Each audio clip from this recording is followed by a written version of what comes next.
Good morning dear students.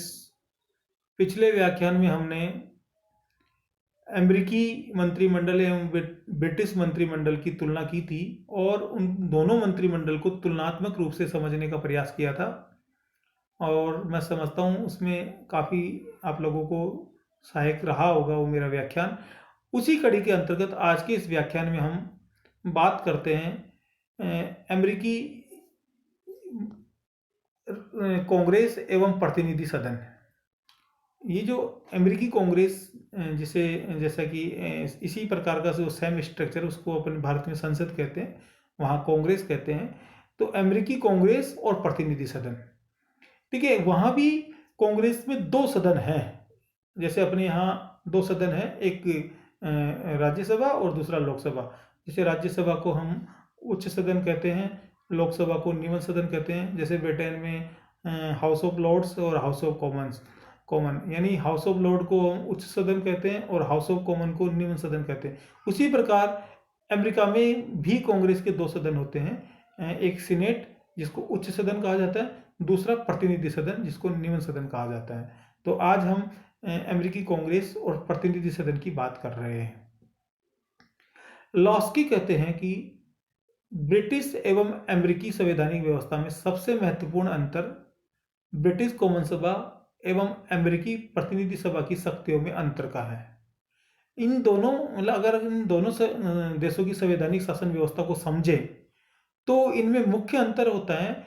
इन दोनों संवैधानिक शासन व्यवस्थाओं में कांग्रेस और संसद के निम्न सदन की शक्तियों के अंतर का है, यानी इनकी शक्तियों में क्या अंतर है, इनको किस प्रकार हम डिफाइन करें, इसका अंतर है। प्रतिनिधि सभा का गठन या प्रतिनिधि सभा का संगठन, यानी प्रतिनिधि सभा किस प्रकार बनती है उसकी हम बात यहाँ करते हैं, क्योंकि पहले संरचना को समझना आवश्यक है। शक्तियाँ और उसकी भूमिका बाद में आती है। पहले उसके स्ट्रक्चर को तो समझे कि भाई ये प्रतिनिधि सभा होती क्या है और इसकी संरचना किस प्रकार की जाती है। तो ये हम इस व्याख्यान में समझने का प्रयास करते हैं। अमेरिका में 18 वर्ष की आयु प्राप्त सभी वयस्क स्त्री पुरुषों को मताधिकार प्राप्त होता है, यानी कोई भी व्यक्ति 18 वर्ष की आयु प्राप्त कर ले तो उसको मताधिकार प्राप्त होता है। भारत में भी मताधिकार की आयु अभी वर्तमान में 18 वर्ष ही है। पहले 21 वर्ष थी, लेकिन पूर्व प्रधानमंत्री श्री राजीव गांधी ने संविधान संशोधन करके इसे 18 से 21 से 18 कर दिया। यानी उनको लगा कि 18 वर्ष की आयु का व्यक्ति भी अपना भला बुरा सोच सकता है, राष्ट्र निर्माण में भूमिका निभा सकता है, तो उन्होंने मताधिकार की आयु 18 वर्ष कर दी। लेकिन अमेरिका में पागल और देशद्रोहियों को मताधिकार से वंचित रखा गया है, यानी पागल लोगों को और देशद्रोहियों को मताधिकार प्राप्त नहीं है।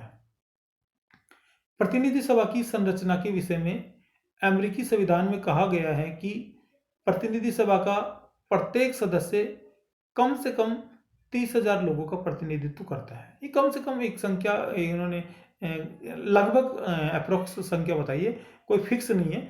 लगभग जैसे अपने यहाँ कहा जाता है कि एक लोकसभा सदस्य लगभग 10 लाख की जनसंख्या का प्रतिनिधित्व करेगा, तो उसी प्रकार यहाँ ये बात कही गई है।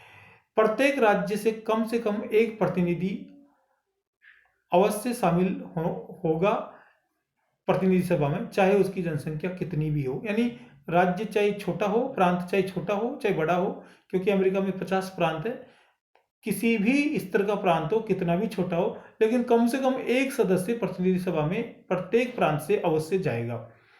1961 की जनगणना के आधार पर प्रतिनिधि सभा के सदस्यों की संख्या 435 निर्धारित की गई है, 435, तथा सदस्यों का निर्वाचन प्रत्यक्ष विधि से 2 वर्ष के लिए किया जाता है।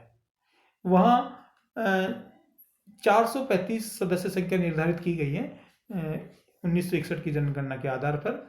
लेकिन वहाँ कोलंबिया एक बहुत बड़ा जिला है, वो प्रांत तो नहीं है, वो जिला है और क्षेत्रफल में बहुत बड़ा है और बहुत महत्वपूर्ण भी है। तो इसलिए केवल एक ही ऐसा उदाहरण है अमेरिकी शासन व्यवस्था में जिसमें जिले को अलग से प्रतिनिधि सभा में प्रतिनिधित्व दिया गया और कोलंबिया को प्रतिनिधि सभा में 3 सीटों का प्रतिनिधित्व दिया गया है। तो अब अगर हम प्रतिनिधि सभा के सदस्यों की संख्या की बात करें तो 435 प्लस 3 यानी 438 सदस्य प्रतिनिधि सभा में हैं। और ये प्रश्न कई बार प्रतियोगी परीक्षाओं में पूछा गया है और आगे भी पूछा जा सकता है, इसको आप ध्यान रखिए। किस जिले को मिला है?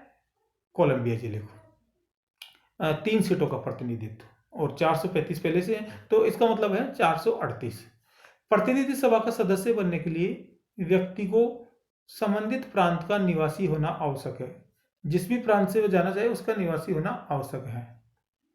अब इसकी योग्यताएं क्या क्या होती है? मान लीजिए कोई व्यक्ति प्रतिनिधि सभा का प्रतिनिधि बनना चाहे तो उसकी योग्यता क्या क्या होती है उसकी बात करेंगे। उसकी आयु 25 वर्ष हो, यानी वह 25 वर्ष की आयु पूर्ण कर चुका हो। वह कम से कम 7 वर्षों से अमेरिका में निवास कर रहा हो, अमेरिका का नागरिक हो। वह अमेरिका में नागरिक एवं सैनिक पदाधिकारी नहीं हो, किसी भी प्रकार की सेवा में नहीं हो, नागरिक और सैनिक सेवा में विशेषकर नहीं हो। वह संबंधित राज्य का निवासी हो। जैसे भारत में लोकसभा के लिए ऐसा नहीं है, भारत में कोई भी व्यक्ति लोकसभा का कहीं से भी प्रतिनिधि बन सकता है, यानी संबंधित राज्य का निवासी होना आवश्यक नहीं है भारत में, लेकिन यहां है। विशेषाधिकार: प्रतिनिधि सदन के सदस्यों को सदन में भाषण देने की स्वतंत्रता होती है। उन्हें अधिवेशन के दिनों में किसी भी दीवानी अभियोग के कारण गिरफ्तार नहीं किया जा सकता। ये कुछ उन्मुक्तियां तो भारत के संदर्भ में भी है कि जैसे मान लो भारत में संसद का सत्र चल रहा हो, तो संसद के सत्र के दौरान बिना लोकसभा अध्यक्ष या जो उपराष्ट्रपति होता है, राज्यसभा का जो अध्यक्ष एक तरह से, उनकी अनुमति के बिना किसी भी संसदीय सदस्य को गिरफ्तार नहीं किया जा सकता, उन पर मुकदमा नहीं चलाया जा सकता सत्र के दौरान उनकी अनुमति के बिना। अगर उनसे अनुमति लेके कोई मुकदमा चले तो फिर उसमें कोई व्यवधान नहीं है, लेकिन उनकी अनुमति के बिना नहीं हो सकता। वेतन भत्ते: प्रतिनिधि सदन के प्रत्येक सदस्य को $1,74,000 वार्षिक वेतन मिलता है। $1,74,000। इसके अतिरिक्त उन्हें कार्यालय, डाकतार, स्टेशनरी भत्ता मिलता है।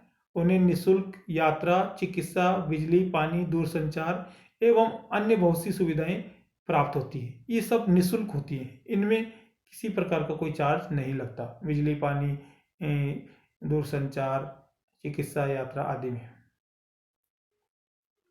अधिवेशन: अमेरिकी संविधान के 20वें संशोधन के तहत कांग्रेस प्रतिवर्ष एक वार्षिक अधिवेशन बुलाती है। 20वें संशोधन के तहत कांग्रेस प्रतिवर्ष, और इसकी बैठक 3 जनवरी को दोपहर में आरंभ होती है।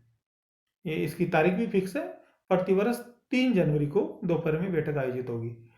कांग्रेस के दोनों सदनों के अधिवेशन तब तक चलते रहते हैं जब तक कि सदस्य लिखित रूप में स्थगन आदेश नहीं दे देते। यानी इन अधिवेशनों की समाप्ति का कोई दिन या तारीख तय नहीं है, ये चलते रहेंगे और जब तक कोई सदस्य इनके स्थगन का प्रस्ताव या स्थगन के लिए नहीं कह दे तब तक चलते रहेंगे, यानी निरंतर चलते रहेंगे। अपने यहाँ तो संसद के जो सत्र चलते हैं उनका एक सीमित टाइम होता है, लिमिटेड टाइम होता है, और सामान्यतः यहाँ 3 संसदीय सत्र होते हैं बड़े बड़े। एक तो होता है ग्रीष्मकालीन सत्र, फिर मानसून सत्र, और उसके बाद में शीतकालीन सत्र। और ग्रीष्मकालीन सत्र के दौरान ही बजट संबंधी बातें होती हैं, उसको बजट सत्र भी कहते हैं क्योंकि वो लंबा भी होता है सबसे वह सत्र। लेकिन यहाँ ये निरंतर चलते रहते हैं। और ये एक बात और है, दोनों सदनों का अधिवेशन एक ही दिन स्थगित होता है, यानी साथ साथ ही चलते हैं लगभग दोनों सदनों के अधिवेशन।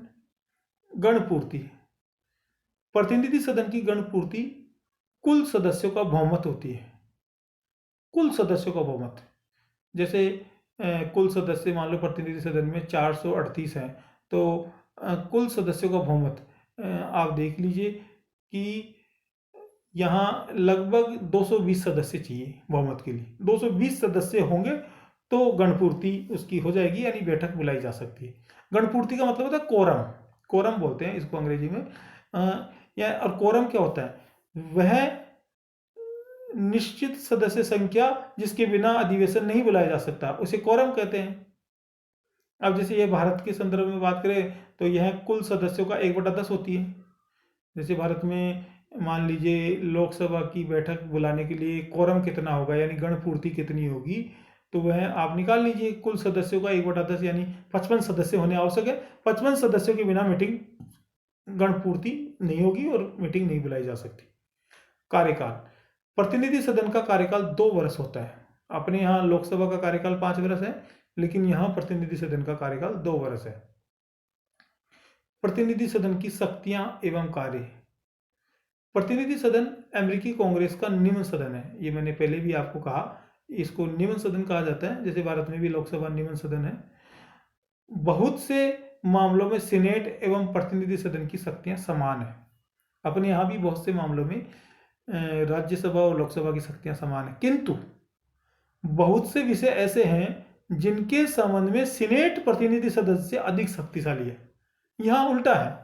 अगर भारत की बात करें तो भारत में बहुत से ऐसे मामले हैं जिनके संदर्भ में लोकसभा राज्यसभा से अधिक शक्तिशाली है, कॉमन मामलों के अलावा। लेकिन यहाँ सीनेट प्रतिनिधि सदन से बहुत से मामलों में अधिक शक्तिशाली है। इसीलिए तो एक प्रश्न आता है बीए पाठ देते की कक्षाओं में कि सीनेट विश्व का सबसे शक्तिशाली द्वितीय सदन है, स्पष्ट करिए, बताइए किस प्रकार। ये निबंधात्मक क्वेश्चन आता है बहुत बड़ा, 20 नंबर का, और कई बार छोटे लघुत्तरात्मक क्वेश्चनों में भी पूछा जाता है। लेकिन इसका उत्तर आप, क्योंकि ये एकमात्र विश्व का द्वितीय सदन है जो सबसे शक्तिशाली है, इसीलिए तो पूछा जाता है कि सीनेट विश्व का सबसे शक्तिशाली द्वितीय सदन है, स्पष्ट कीजिए या इस पर लेख लिखिए या इसकी व्याख्या कीजिए। इस प्रकार प्रश्न पूछा जाता है। तो ये प्रतिनिधि सदन के सामान्य स्ट्रक्चर के संबंध में हमने बात की थी, और इससे आगे की बात हम अगले व्याख्यान में करेंगे। तो आइए हम यहीं अपनी बात समाप्त करते हैं। आप सभी को